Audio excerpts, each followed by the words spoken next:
please subscribe and don't forget to press the bell icon to get notified whenever we upload a new video. Transformer, will.i.am. He's now almost a fixture at the World Economic Forum in Davos, Switzerland, having attended for 3 consecutive years, as well as receiving the prestigious Crystal Award. I want kids to dream to be like Steve Jobs, not just Stevie Wonder. I want them to discipline and dedicate their lives to solving the world's problems. And to help achieve this, Will set up the I Am Angel Foundation in 2009.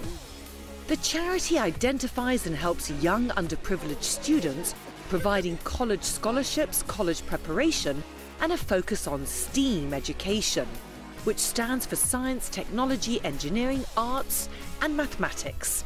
As well as his charity work, Will is also a tech pioneer, an early investor in Beats. He's now partnered up with some of the world's most famous faces to develop and sell the next generation of headsets, wearables, and mobile devices. Add all that to his musical achievements, and you have a true superstar and a formidable tech transformer. Will, thank you so much for joining me here on CNBC. This is your 3rd Davos. Yes, it is. Yeah. How are you finding it, and why do you feel it's an important platform for you to come here? It's an important platform because of the work that I do in the inner city. For me to find more programs for the kids that I bring new skill sets to, the forgotten. So I come from a very bad neighborhood in East Los Angeles, and our school system is horrible. So about 6 years ago, I started an after-school program teaching kids robotics and computer science.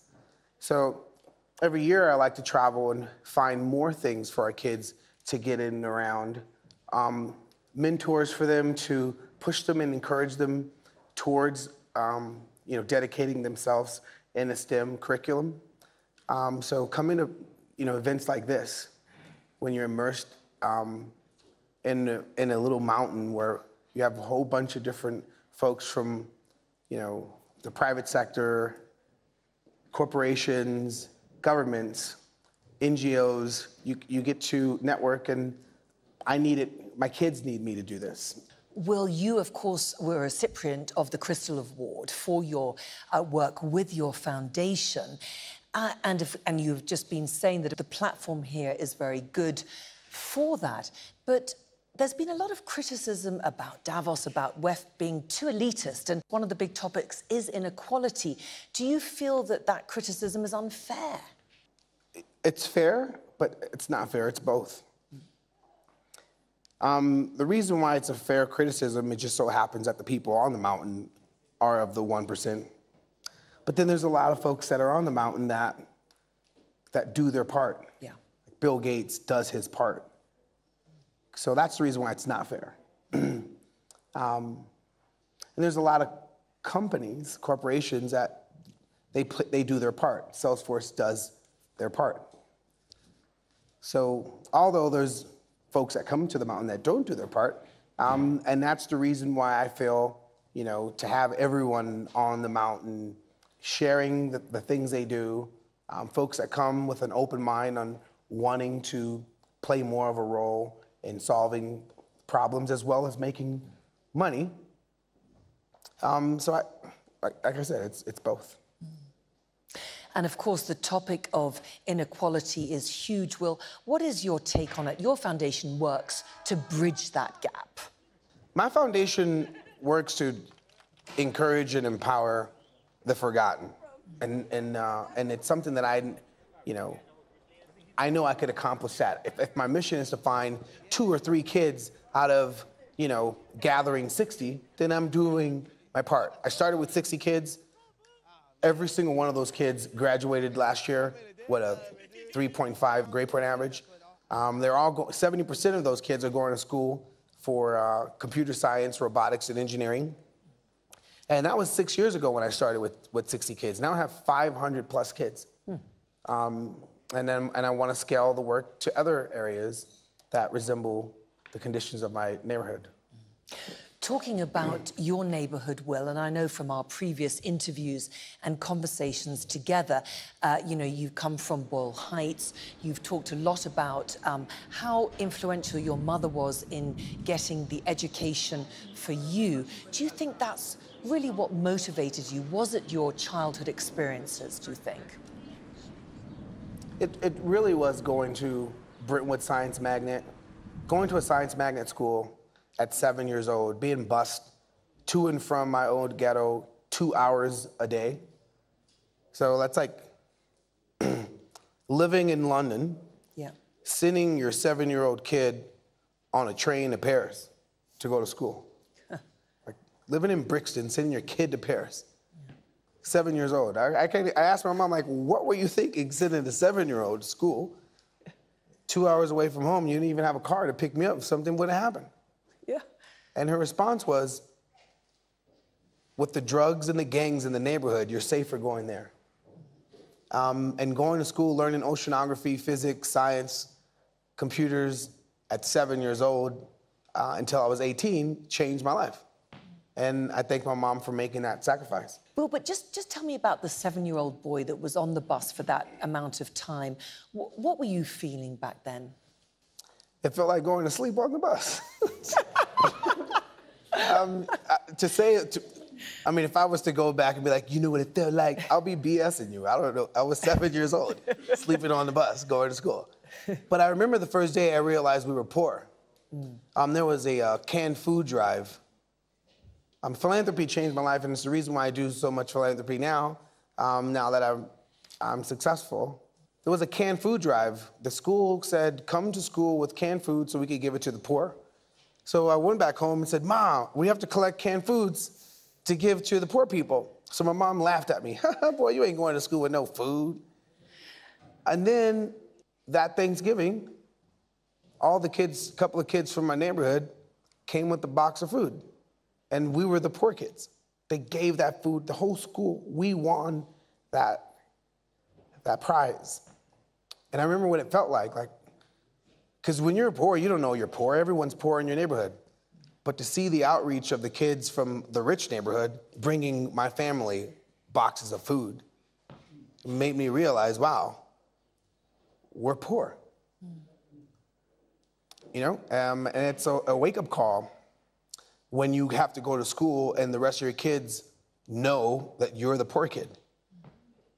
And it's not a good feeling, but it shaped me to the person that I am today, and it's the reason why I try to do as much as I can to the forgotten, those that are left behind.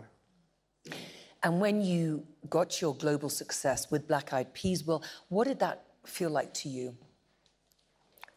I didn't realize what it felt until, so the person that I started the Black Eyed Peas with, his name is Alan Pineda, AKA Apple the App, from the Philippines. And he always used to, like, you know, he said, your neighborhood's great. I'm like, yo, my neighborhood's not good, bro, we're poor. He was like, well, this is nothing compared to where I come from in the Philippines. I was like, well, what do you mean? What is it like in the Philippines? He was like, I pump water out the ground. I wash my clothes on the river by the rock. I farm rice on a bison. So I'm thinking he's lying until we go back to the Philippines and the president is there. This is 2004, 2005. Where's the love? We step off the plane. The president and the folks greeted him. And we go to his village. And it was everything he said. And I realized how lucky we are and how blessed we are to have music as a career. And the two of us really dedicated to changing our neighborhoods. So when we made a lot of money at the Black Eyed Peas, and this is when I realized, like, wow, I have a special soulmate named Apple, and we dreamt an amazing dream together. Is when we go back to the Philippines with I Got a Feeling, and it's the biggest thing in the world. And I'm thinking he's like, yo, I got a new house. I was like, oh, shucks, I can't wait to see that house in the Philippines. And I'm thinking he lived in a big old house in Manila. So then we're driving. I'm like, yo, bro, it's like the same route that we went to your old province. He was like, yeah, what are you talking about? There was nothing but huts there. What are you talking about? He says, I don't want to. I said, I thought you were going to move to a better neighborhood. He was like, why would I do that? I want to make my neighborhood better. So I go to his house. I'm in the province, and there's a huge house next to all the other houses and a school there. He was like, yo, I want to educate the folks in my province. Why am I going to leave? This is where I was born and raised. I was like, I'm so happy that I'm in a group with you. I'm so happy that you're my partner in this thing called the Black Eyed Peas, because you could get lost in this celebrity and lost in this BS. And, you know, anything I could do to help you with your neighborhood, with the stuff that I'm doing in my neighborhood. Right?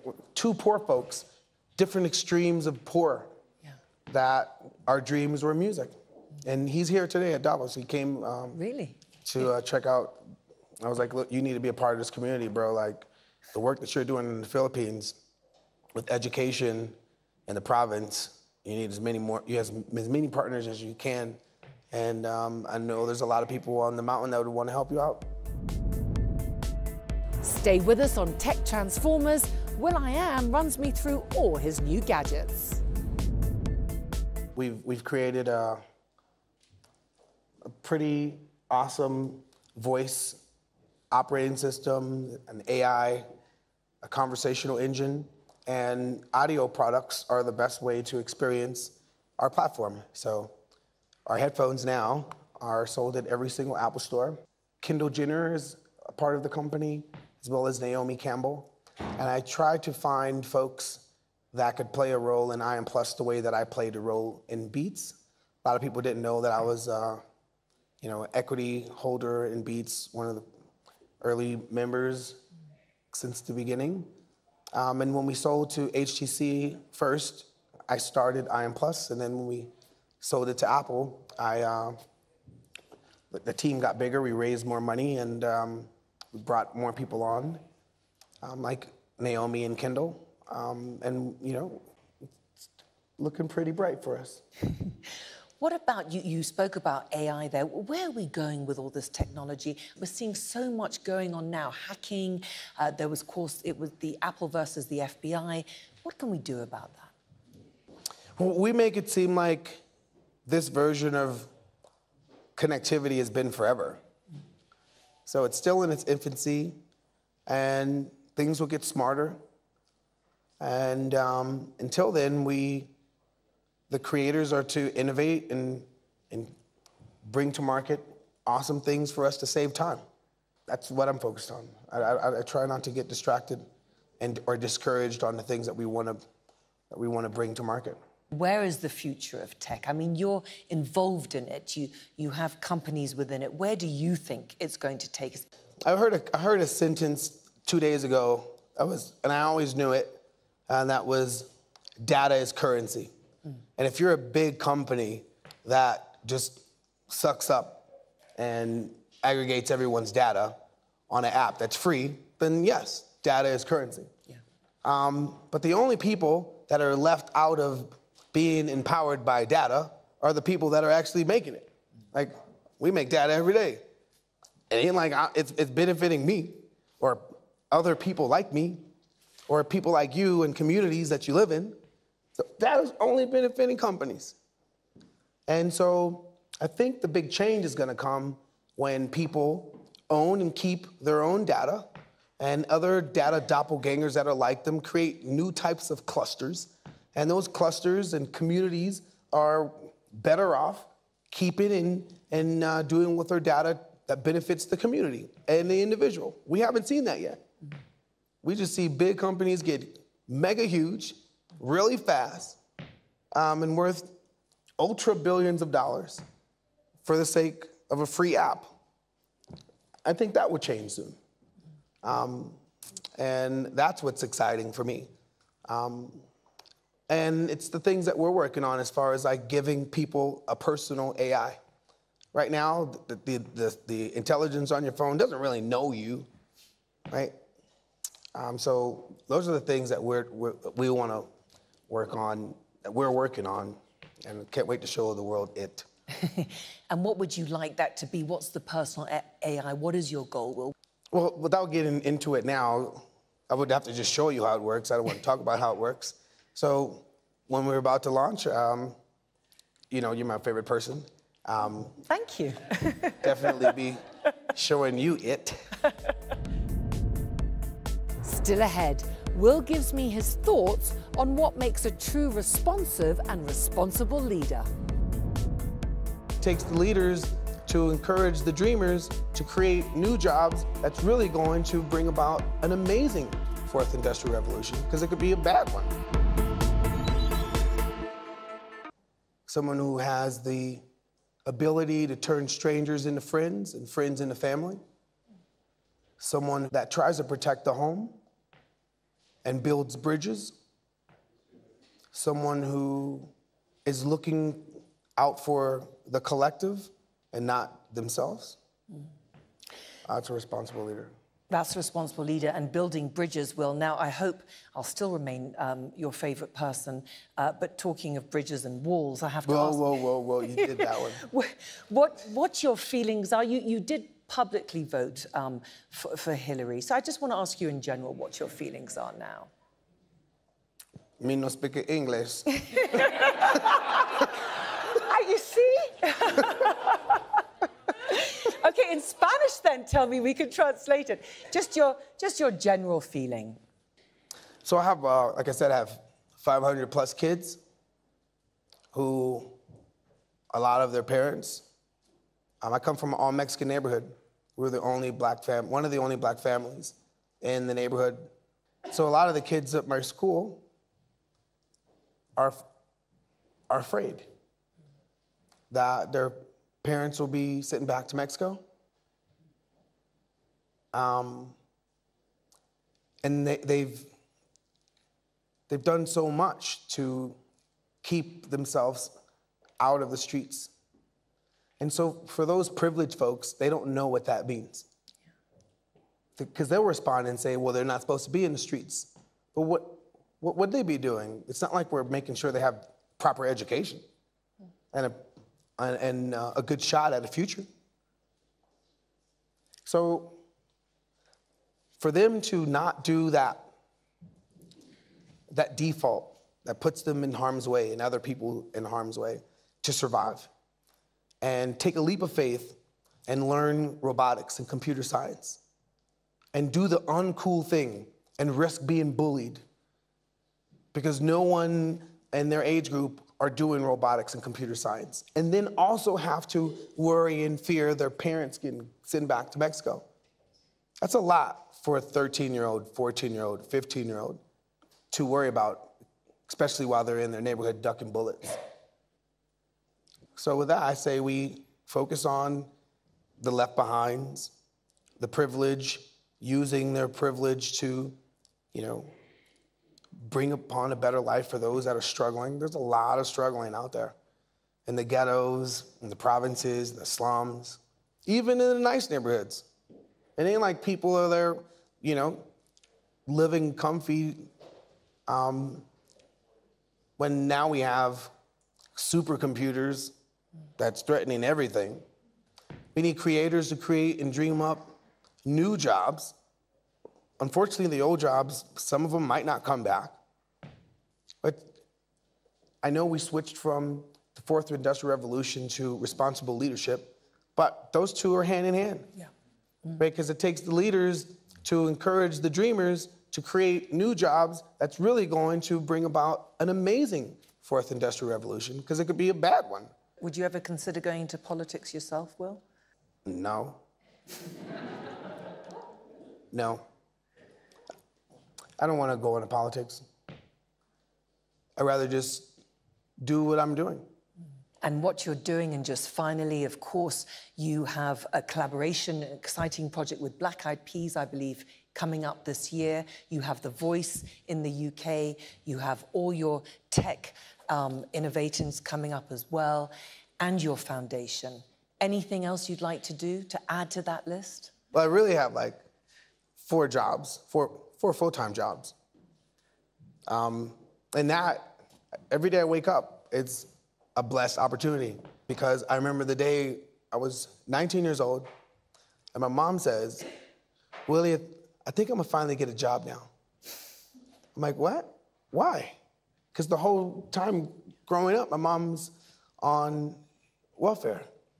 And we'd go to the county building and get our check and sit in the line and get free cheese and milk. And that was normal. So when my mom said that, I was like, where are you gonna work at, Ma? She was like, I'm gonna work up at the park to keep the kids off the street.